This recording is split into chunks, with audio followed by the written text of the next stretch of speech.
જય શ્રી કૃષ્ણ. ભગવાન શ્રી રામની અનન્ય ભક્ત સબરી.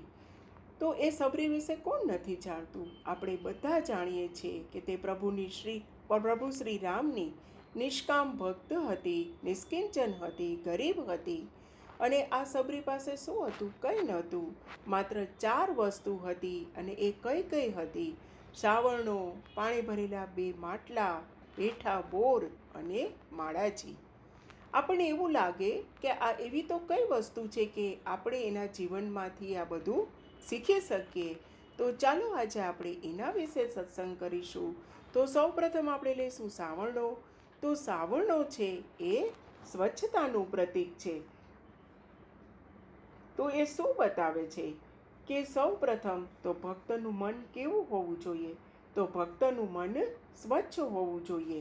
બીજું બતાવે છે કે પાણી ભરેલા 2 માટલા.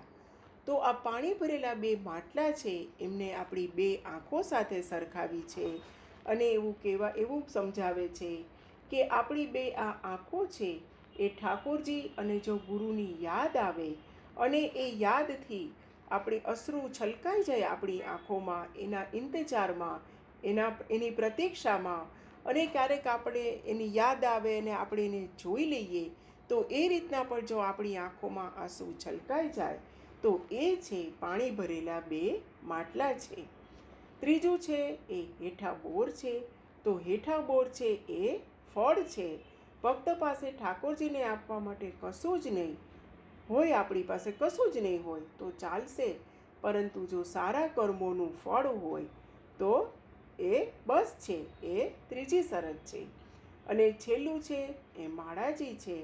તો ભક્ત પાસે પોતાના ગુરુનું, કોઈ ઠાકોરજીએ કોઈ આપેલું નામ હોય, કોઈ મંત્ર હોય, એ હોવું જરૂરી છે.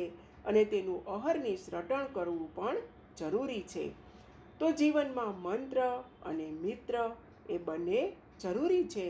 જો મિત્રનો ત્યાગ કરીએ તો સ્નેહ તૂટે, અને મંત્રનો ત્યાગ કરીએ તો શક્તિ ખૂટે. માટે આપણે બંને સાથે રાખવા જોઈએ.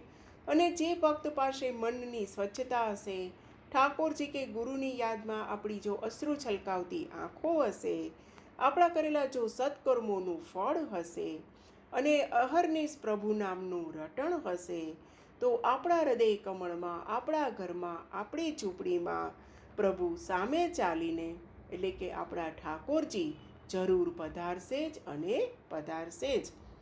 આ રીતે સબરીના જીવનમાંથી આપણે શું શીખી શકીએ કે સબરી જેવી અનન્ય નિષ્કામ ભક્તિ હોવી જરૂરી છે. એટલી જ શ્રદ્ધા અને ધીરજ પણ એટલી જરૂરી છે. અને એવો આત્મવિશ્વાસ હોવો પણ જરૂરી છે કે ના, પ્રભુ જરૂર એક દિવસ મારા આંગણામાં અને હૃદય કમળમાં જરૂર પધારશે. જય શ્રી કૃષ્ણ. શ્યામ સુંદર શ્રી યમને મહારાણી કી જય.